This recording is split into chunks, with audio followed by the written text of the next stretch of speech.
things that I've always wanted to do is run into like just any given public space and then just grab somebody and ask them vigorously, what year is it? And then when they tell me, I'll be like, I've still got time. And then I run out of the room, never answering what the hell that was. I thought maybe you were doing a Jumanji reference there when Robin Williams comes out and he's like, what year is it?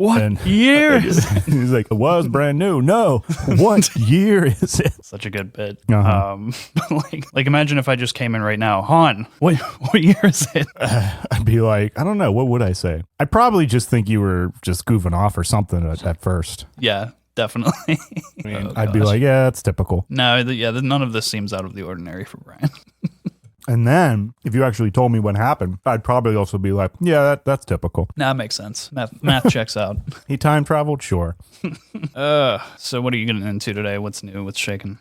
Nothing is shaking. Nothing's shaking too much. But something's moving. I'm kind of shakeless right now. Once again, continuing the food theme. What's the food of the day? Stir fry. Oh, something different. Yeah, shaking it up. Stir fry. What'd you say? I said shaking it. I said you shaking it up. Oh yeah. No, I told you I'm shakeless. But yeah, for this week, I thought I've had a lot of people ask me about the series Dark, which I've told you before that I'm quite obsessed with.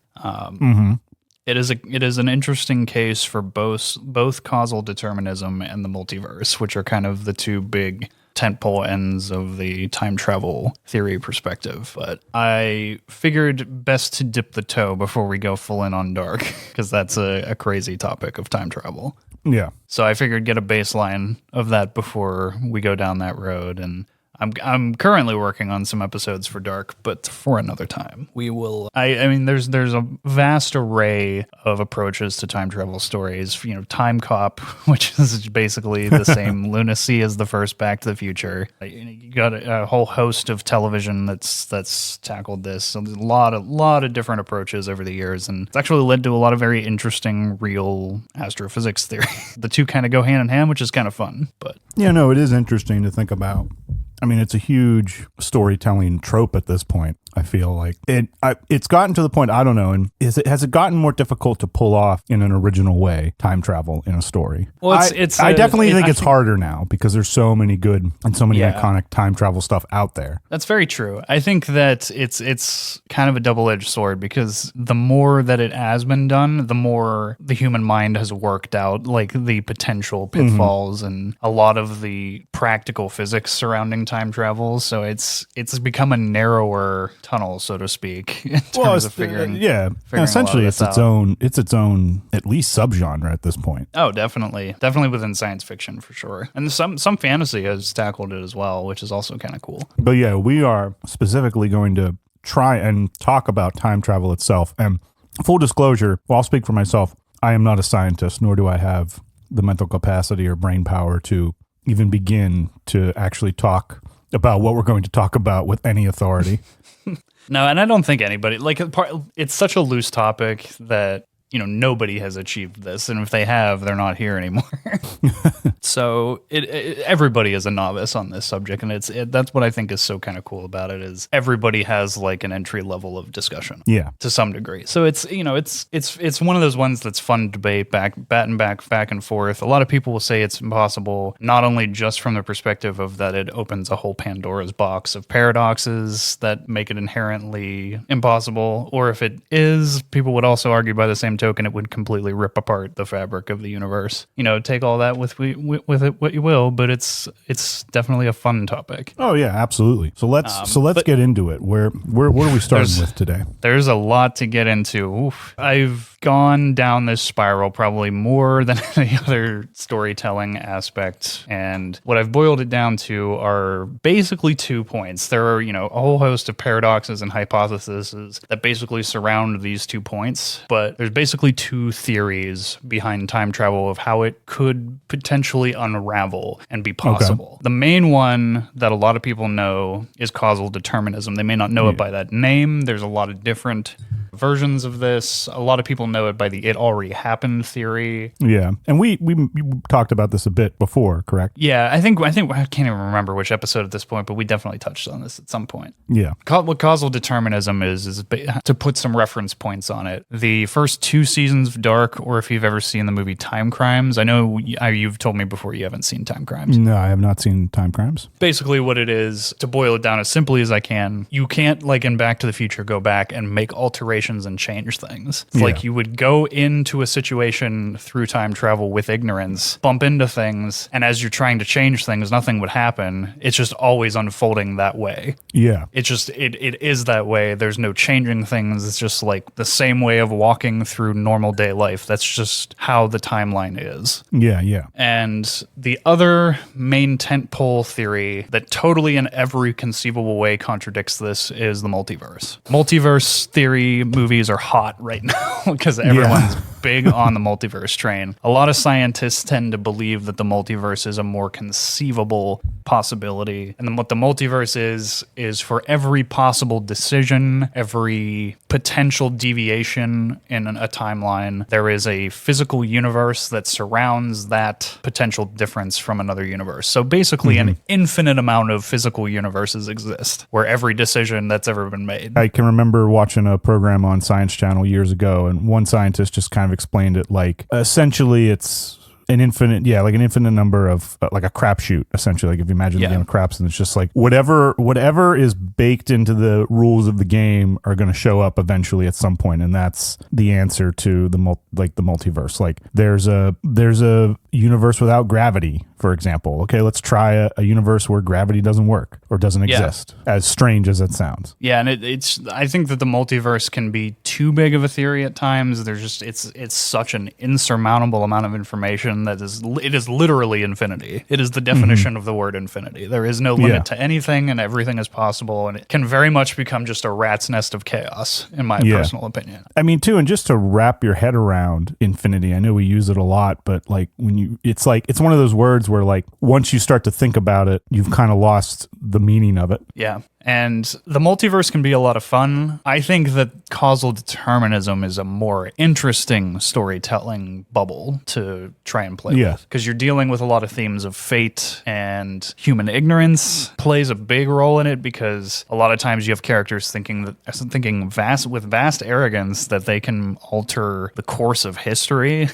And they get hit with the fact that they don't know as much as they thought they did. And I personally think causal determinism is a far more interesting sandbox to play in. But there aren't as many examples of it, to be perfectly honest. I think people have more fun playing with infinity. Yeah, and I think with causal determinism, there we go. I guess it's just the fact that like it kind of like maybe it's an interesting thing to write with, because you could argue that you're robbing your character of agency, of being proactive, and that's why maybe you don't see as much with it, because it's like, well, what happened, nothing we can do, story's over. It's almost like the conflict is sort of, let out of the balloon, so to speak. Yeah. And there's nothing, the hot air's let out of the balloon and down we go. Yeah. It's a tricky sandbox, no matter how you slice it, because you're basically dealing with gutting the timeline of events for any given story. Like if we're taking Back to the Future as like an example that pretty much everybody's going to know, there's some fundamental physics flaws, and especially the first Back to the Future that have been proven over the years. The big problem is the ending. The ending works in no physical interpretation of time travel, because if Marty were to go back to the future from the reference point of where he came from, there would be another Marty there. Another Marty there. Okay. Because he's essentially traveling from his timeline to another timeline. Oh, okay. If you want to say that he arrives in this alternate version of his past. So he would have to pull a Rick and Morty and at the very least kill his other self. Yes. And take his place. Yeah. He would have to be Morty the Morty. So really, in the multiverse, you're not necessarily looking for time travel. You're looking for a new world, another way out. You want to switch frequencies, so to speak. A lot of the time, that tends to be the case. Especially like the first Back to the Future. Especially the second Back to the Future, pretty much firmly adheres itself to the multiverse. For the multiverse, it's kind of like a fiber optic cable or any kind of wire getting frayed. like the timeline is just getting frayed out and all these different deviations from what was before it was changed happen and cause all kinds of chaos. Okay. It has a lot of very isolated rules that it plays with, like, everything transforming around Jennifer. No one's to say that would be the case. She would probably have been trapped in that that horrid Biff universe. But they definitely had a lot of convenient plot devices, not to bash Back to the Future, but it was the first big foray into big budget time travel storytelling. I will with a always grain say of salt. this. Yeah, I will always say this. A little bit of a sidebar here, and I think I've mentioned this before. I probably have, but as long as you're telling a good story, I'm willing to go along the ride with, like, if I have to, like, forget the rules, like the actual rules of things and how it might work in the real world. As long as you're doing the other stuff right and you're telling me a good story, you're entertaining me, you're doing all that well, I'll forgive the learning curve or the lack thereof, whatever. Yeah. Like I don't. I think in the case of Back to the Future, it is very, very telling in how well crafted of a story it is because it was dealing in a lot of physics that nobody had, like, really dug in and, like, dealt with the minutia of before. Yeah. And they're like, what? So I mean, I think it's a testament to how well crafted that story is because it was vastly ahead of its time. No, absolutely, millennia ahead of its time. I mean, obviously, one of the big earliest ones of all time is H.G. Wells' A Time Machine. Oh yeah, and another great example. That actually is probably one of the best examples of causal determinism because he goes back and tries to save his wife and is completely unable to do so because and on another version of this, there's a paradox in and of this that's referred to. It's called the self-healing hypothesis. Okay. It's that the timeline will not allow paradoxes to actually occur. No matter how many times you go back and try and alter this timeline, you couldn't have been there to know to fix it because if it didn't happen. Yeah. So there will always be some sort of circumstance that gets in the way to keep that happening, at least in some form. So kind of almost like how the immune system in our bodies reacts to, like, a virus or bacteria. It's almost like the timeline has its own immune system to stop anything from hurting it. Basically is the theory. And it's something that would be so far afield away from us, no matter how many times you try and change it, it would just reroute another way and go around. Interesting. That's one theory. Obviously, like, these are all grain of salt. These are just, like, speculation things by and that was the final thing I was going to kind of end on there real quick. Not end, but anyway. Yeah, like, as long as the story's good, I don't care too much about some of the, well, how would this work in the real world, or, oh, that wouldn't work. If you get all the other details right, I'm fine. Because I feel like sometimes especially now, we're getting, like, bogged down in, like, well, he wouldn't actually use that particular brand of metal on his armor in the sunshine while it's 72 degrees out. Yeah. Because of A and B. It's like, we're breaking it down into, like, as if we're learning, like, astrophysics here when it comes to storytelling. So that's just something I've noticed a lot of now, where it's like, it can get paralyzing when you're trying to write something and you're like, oh, well, who's going to look at this and be like, actually, you're going to get the dreaded response. But yeah. By the neckbeard. But if you can get a piece of storytelling that achieves both, you really have a unicorn on your hands. Since we're on the subject of Back to the Future, another of these hypotheses that I've pulled up basically falls in line with, like, the cobbled together ideas of Back to the Future. It's known as the erased timeline hypothesis. So basically, if you were to go back in time, make changes, screw things up, hit on your mom, it would create a new timeline, and essentially everything that you came out of would be essentially erased like a whiteboard. Yeah. And there's inherent complications with this theory. Like I said, it's just where is Marty in this scenario? Like, where is the Marty from this scenario? It doesn't make sense that, and if our Marty going into this new timeline does exist, why does he hold the memories from the previous? There's a lot of, like, complicated questions that don't make sense. Yeah. Like, why does he have the memories of the previous timeline still? He kind of comes in a total, like, Wizard of Oz waking from the dream scenario at the end. And it just doesn't all add up, so to speak, in terms of how you would assume, like, a self-healing timeline or, a multiverse situation in any of these given scenarios doesn't actually make sense for how any of that would unfold. No, and that reminds me of, like, again, Rick and Morty, that they use time travel and play up a lot of these, like, brain bending, contradictions to comedic effect. So that's something that's always interesting. Brain bending is a perfect term. Yeah. I think in terms of all time travel, I think partly what for me makes it so interesting is it is brain bendy as hell. It really strains and challenges your understanding of things. Yeah. And I tend to have like backwards, like inverted, like thinking on certain things. Like, I'm studying lenses and stuff. It's all backwards math. So this is a particularly interesting subject matter for me because I like things that are upended and backwards. Well, I like Escherian architecture and stuff. That's all like upside down and loopy as hell. Well, that's like I'm thinking going on Back to the Future, like part 3, or part 2, I guess technically, yes, going into part 3, but how Marty receives the letter after Doc and the DeLorean is struck by lightning and it like happens instantaneously. Yeah. So, I mean, yeah, it's like, so how, My issue with the third one lies in the butterfly effect theory, the old Goldblum chaos theory. Yes. The old going that Dr. far Malcolm. back, Dr. Malcolm, going that far back in Marty's lineage and like dropping some pretty substantially big stones in the social atmosphere of his ancestors and changing, the character development behind Seamus, and he was essentially like a shut-in, doesn't want to get involved, and Marty throws some pretty big character challenges at him that would have effects, I would say, and I think that that would definitely ripple down the timeline to some degree. You would think, and have some kind of an effect at his personal future. You would imagine it would, yeah, in some aspect, or you would think that like him coming back in the way if they keep the same, if we're doing like continuity wise here, if they keep the same rules of the first one, how he changed his current situation. I think that's why the first one is still my favorite, because it in and of itself works perfectly, and you kind of can ignore too much of the time travel contradictions and rules and powers. When you add 2 and 3 in, as good as those movies are, and I love them, that's when it starts to kind of unravel a little bit, because they needed to do something. They had to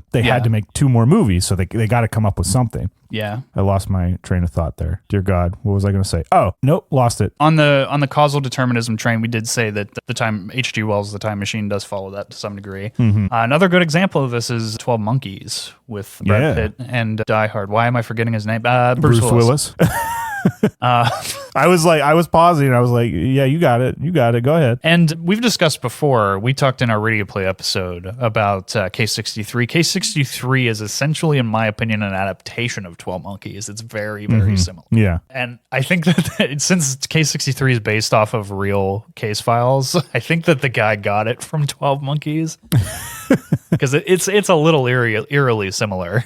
But like the idea that he goes back into the past to try and avert this great atrocity, and it can be heavily argued that by going into the past, he helped to drop the seeds to cause the event. Oh yeah, that immediately makes me think of Terminator, like how in Judgment Day, how they explain how sending the first Terminator back is what creates Skynet from the beginning. So it's like, it's that vicious loop. Well, also you can say it from the other angle as well, like Skynet going back to try and kill John propositions him to become and prepare to be this great world leader. Yeah. So like without them actually trying to manipulate the timeline, there may not have been an opposition. Yeah, no, it's that age old, if we jump into like a little bit of the character archetypes, the Jungian ones, you have that the shadow and the hero, 2 sides of the same coin. You can't, if you take a coin and you can split it in half with like, I'm sure some high power laser technology or something to separate it, is it still the same piece, but now you've got 2 pieces? Yeah. See, this is where it starts to get trippy. Yeah. Oh, it gets very trippy, and I'm going to get it even more trippier. No. We'll go down into Polchinski's paradox. I don't have enough alcohol for this. Go. There isn't enough. Trust me, I've tried. Polchinski's paradox, this is really well established in a specific episode of Stargate. And I'm going to be a little bit Mike Stacklasa. Which, ladies and gentlemen, this man has recently watched through, I think, all of it again? Just specifically Stargate Universe, and that was when I saw this specific episode. I was like, "This outlines this perfectly." Okay. Stargate Universe, the episode Twin Destinies, it's like the plot, just to give a brief overview of Stargate Universe, there's a military team that goes stargates to a ship traveling through the universe. They physically can't get back. They exit and the ship recharges by flying through stars. Very, very space lunacy. But they mistakenly travel back in time, bring the entire ship with them back in time, like 12 hours or so. And the way it loops through on itself, there's two ships physically there. And because they interact with one character who did this, the events don't occur to cause this to happen. So they split the timeline away and they have this divergence where they're trying to learn from one another. Yeah. It's really, really interesting. But Polchinski, like to give the basics of Polchinski's paradox, it's like the idea of if you threw a billiard ball through a wormhole and it flies back in time, hitting the billiard ball before it went into the black hole, stopping it from going into the black hole. So essentially, like the thing that went through time stopped the thing from going through time. So like if I went, to put it more simply, if I physically went back in time 15 minutes and stopped myself from going back in time. Okay. So I never went back in time. I fractured the timeline. So there's now a me that went back. Time. Okay. There's essentially a me that went back in time and a me that didn't go back in time. And I'm now in the room talking to each other. Okay. All right. I think I got you. Yeah. And it gets more complicated from I know you haven't watched all of Dark yet. No, I haven't. Season 3 is going to break your brain because it broke mine. Oh, dear I won't gosh. get too deep into that, but there's a lot of that. Like, that's a very simple version of what Dark Season 3 throws at you as an audience member. There's like a lot. It's physically impossible to keep track of it all. You have to actually sit down with a notebook in order to keep track of it all because it's so chaos. Well, not to bring up chaos, that makes me think of something a little bit here. I'll derail us as I do for just a little bit. Yeah. Thinking about like time travel, or if you just think about what is time exactly, I can remember again a definition from Science Channel. What was the show that Morgan Freeman would like host? Anyway, he would host a show on the Science Channel. I believe it was the Science Channel. And they would ask like all interesting, questions like what is nothing? What is nothing? Stuff like that. Yeah. Very like simple. It was always interesting, and even Carl Sagan thought this too, that sometimes the most profound questions are the simplest ones, Yeah, honestly. But when they try to decide like what is time, now they go to like different people with different theories, kind of like how we're talking about here. But they say one that I liked was, okay, well, time, we could consider it a measure of entropy or discord within the universe. Like things were one way, there was order beforehand, and now as time goes forward, entropy gets more and more, essentially chaos. More chaos happens and unfurls and unboxes, if you will, as time moves forward. Yeah. And what I think is always interesting about that is if you look at like mythology stories or like any creation myths, it all sort of has that in it. It's like there was this world of order to begin with, and then boom, chaos happened, or time begins, and that order slowly begins to decay and stuff. Like if you look at like Hesiod's Ages of Man, you've got like, you hear it a lot in comic books, like the golden age of comic books, silver age, bronze, and that's kind of how he did, like a Greek philosopher, not philosopher, but philosopher? Maybe he was a philosopher. Definitely ancient Philosophizer. Greek. Philosophizer. I hit myself. Anyway. I just always think that's kind of interesting how these things in like these mythological stories and these scientific principles are both kind of touching on the same thing, or they're asking the same questions and trying to come up with similar answers. It's just the way in which they're telling those answers or finding it, the roads that they're taking. So sort of parallel roads to each other, science and art or storytelling. Yeah. I like the age-old comment. What do we want? Time travel. When do we want it? It's irrelevant because you're taking time out of the equation. So you just always have it. One of the things, it's an otherwise exampled in Stargate. I love the concept of the danger of even creating, like if it's a portal type physically based time machine that's in fixed position, like as soon as you activate it, people would start pouring out of it because they just start using it. And there's an example of this in Stargate. They accidentally connect to like a a bridge between realities, and then people like Stargate teams just start flooding out of the gate in duplicates, like the same SG-1 from like 1,500 different universes just start pouring out of the Stargate, and they don't know how to fix it. And I love like broken like physics stuff like that, where they're like, oh, this is a ridiculous problem, but then like they have like the best minds from like 1,500 universes working on fixing it. Yeah, and they actually do manage to fix it, but it's insane. Yeah, no, it definitely can mess with you. And in fact, I think, one of the writers that it messed with a lot, or just the vastness of time and space, was Lovecraft. Yeah. A lot of his horror stories are just based around the fear of how small we are as a species and our planet when you really start to think about things like this. And he shows that through his monsters and why he describes them very, very vaguely. You don't get a good idea of what they look like. Like Cthulhu, probably the most famous one. Yeah. One of the other paradoxes that is really popular and well known, sometimes known as the grandfather paradox, slightly different, but also kind of known as the Hitler paradox. Like if you went back in time and shot like baby Hitler or something. Yeah, killed baby Hitler or shot your own grandfather, like you would change history, but like you wouldn't have had the reasoning to go back to kill Hitler, or you wouldn't have been born to go back to kill your grandfather. So it's like it messes with your head on that front because there's a cause and an effect disconnect there. Yeah. Yeah, it's like, how can you have the effect without the cause, and vice versa? Like, it's one of those things that causal determinism can't reconcile with, and would say that you would never make it to the room where your grandfather is to kill him. Yeah. Like you would go there, you would make it back in time, you would cross the street and get hit by a car before you made it to where your grandfather was to go kill him. Or a plane would land on you or some absurd thing. And then you would get hit by a car and then fall in love with your grandmother. No. Hey kids, say hi to your grandma. Well, okay, so this brings up, speaking of like stuff like, I've always tried to think about this, going a Marvel thing here. So was Captain America always married to Captain Carter, to Agent this Carter theory the I whole really time? like. There have been like the Russos and Feige have said very inconsistent things about this. And I think it's kind of meant to play from both sides of this, or at least like conveniently it plays from both sides of this. But I like the theory that Steve Rogers was just playing it totally cool for like 50 years under the cuff. I like it because they have the old guy at the back of the casket in Civil War. Yeah. Like he's just kind of quietly there for 50 years, hanging out in the background. Mm-hmm. I like that side of that coin. But there's the other one that says, oh, it just kind of snaps in place that he was there and creates a new timeline. So take a Marvel's multiverse, so you could very much take that as you will. Anyway, I've taken us off on another multiversal tangent. I expected this to be a tangent filled episode.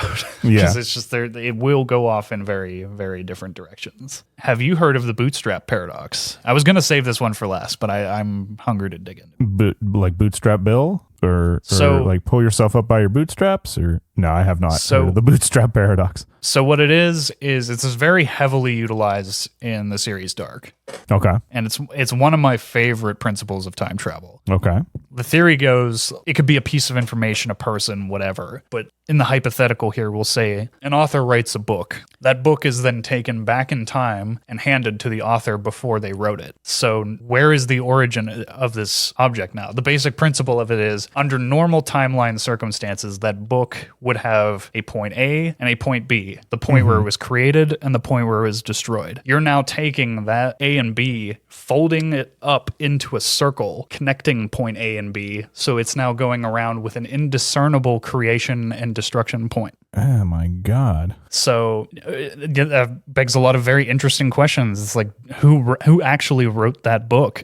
Because the author didn't technically write it. I never knew of this theory, but I have heard of it now, or I have seen it in popular entertainment. That is essentially what the Elder Scrolls are. These scrolls, books, whatever you want to call them, that no one knows who wrote them, how they were written, but they essentially allow you to time travel or see like everything that's going to happen depending on, what the scroll is.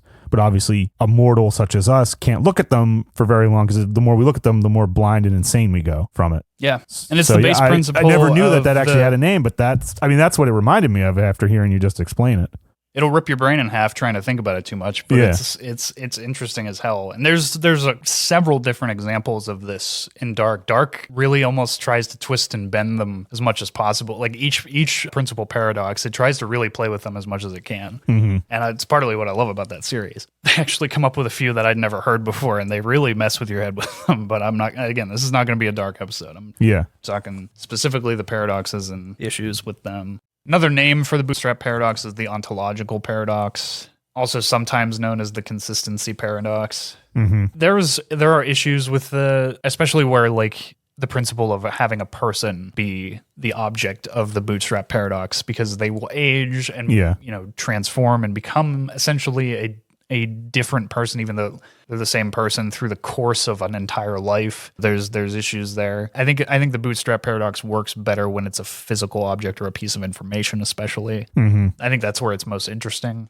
No, these are all definitely and these are great things to use in in a storytelling capacity. They're helpful in the background of other principles too. It doesn't necessarily even have to be a time travel story. This can give you a completely different perspective on just philosophy and life also. So. Well, yeah, and then just the essential conflict with it, and if you're looking to okay, I would say almost if you're looking to, and again I always hesitate or caution writing from a theme standpoint, but yeah, I'd agree I guess with that. if you were going to, this would probably be one way to help you write that, because he's definitely, as mind-bending as they are, they definitely make you ask certain questions about life and what what the hell all this means, stuff like that. I kind of want to use Dark as an example for some multiverse stuff, but I really don't want to spoil it for people. Well, no, just save it. Yeah, save it. We were talking about causal determinism. I was just thinking of another show that isn't necessarily timeline heavy or time travel heavy, but definitely that's one of the main contributors to it, and that's the Outlander series. Yes. If you've never watched that show, I highly recommend it. I think it's a great show that, at least the first couple seasons, that didn't get as good a following or as recognition as I thought it should. It's more of a human take. It doesn't get so into the science of it, which is why I like that. It's just purely it's definitely more of the the mystical side of time travel, but there is a little bit of science in there, but that's not the main part of it. It doesn't hang on it. Yeah, it's a romance story first that has time travel in it, I would argue. Time travel is really just a vehicle to get the story at different places. Yeah, exactly. It's that kid in King Arthur's court type deal going on. I love that movie. Yeah. Which is based off of Mark Twain. I think it was it Mark Twain?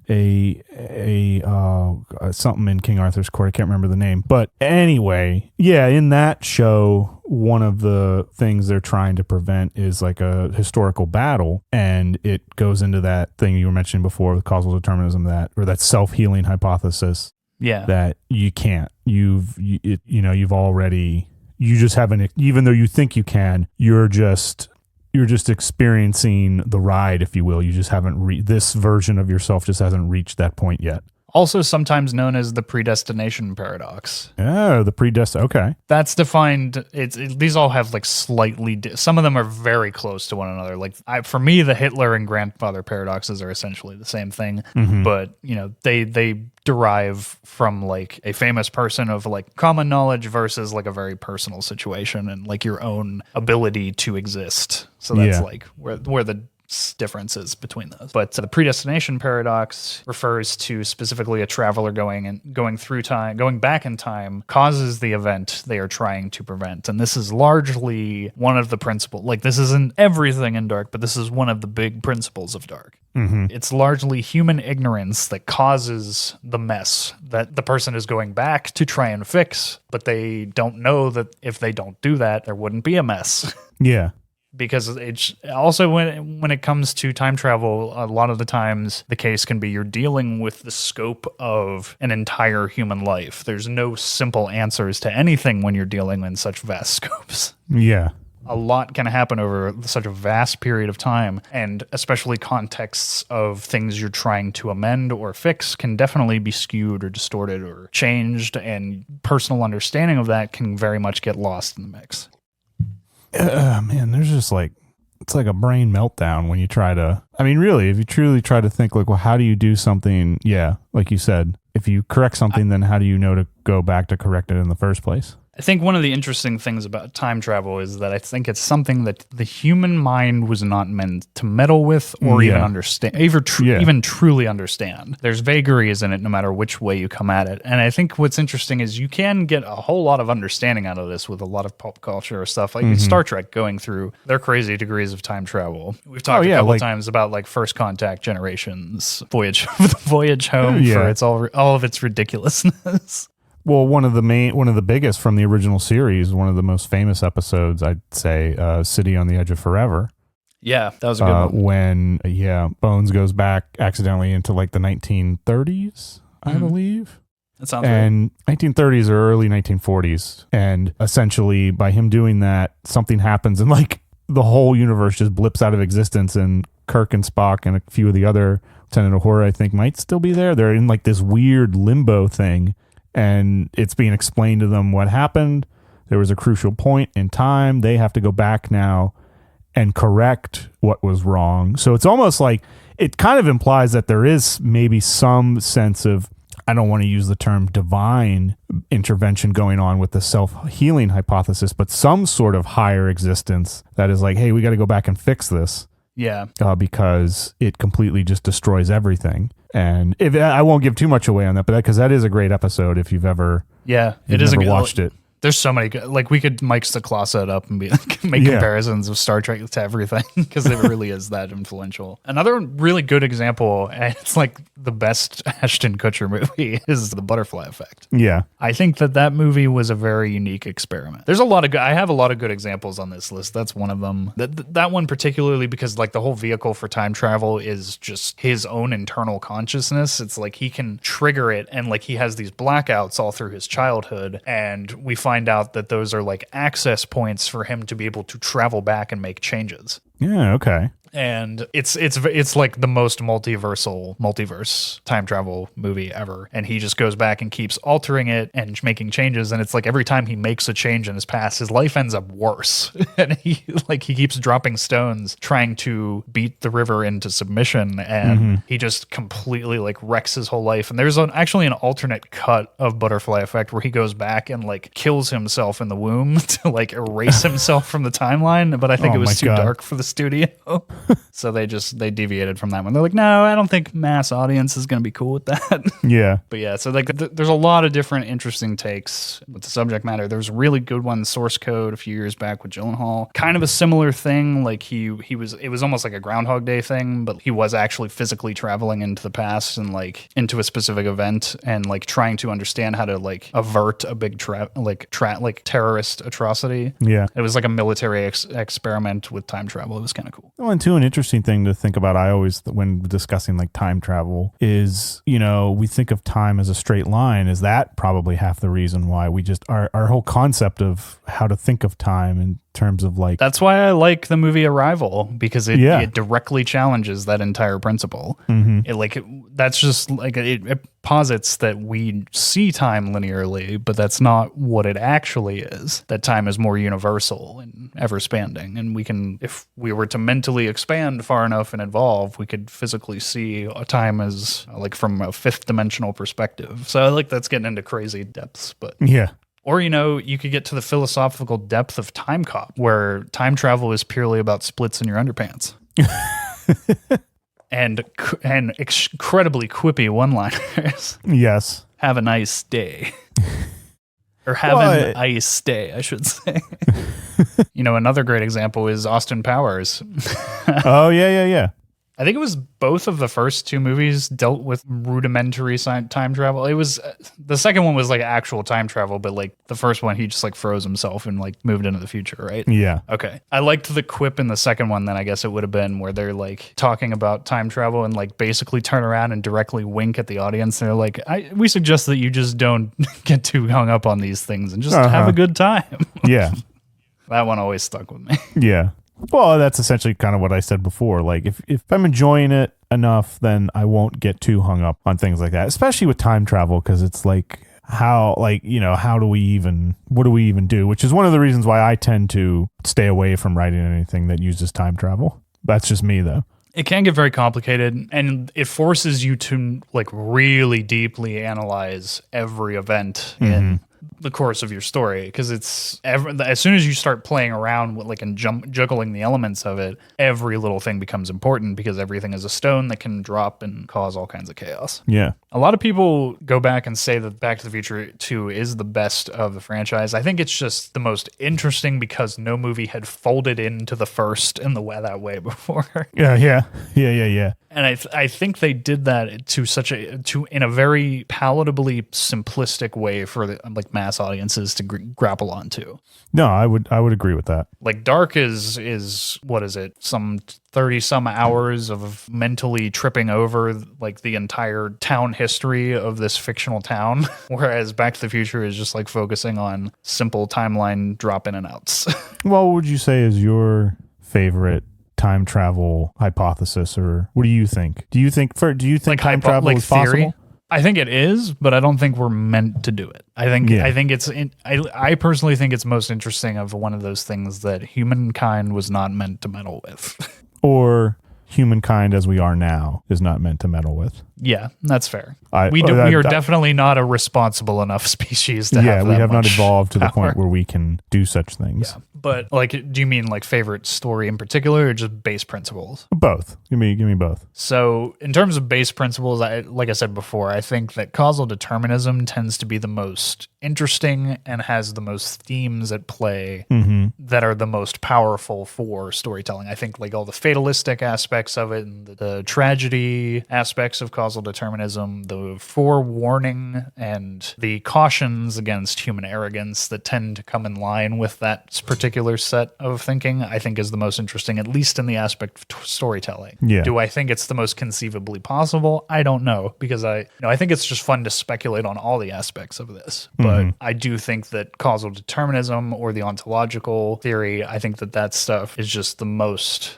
interesting in terms of closed loops and all that. Yeah. I think multiverse is a lot of fun to think about, but I think it gets very chaotic very fast to the point where you can't really get any discernible messages out of it. It tends to just kind of muddy things. And that begs the question, I kind of go back to some of the mythologies again. I'm trying to think which one it's from, but I can't remember exactly which one it's from, but it takes the opposite sort of stance when it comes to creation or life. It looks at it as that time and all that is chaos.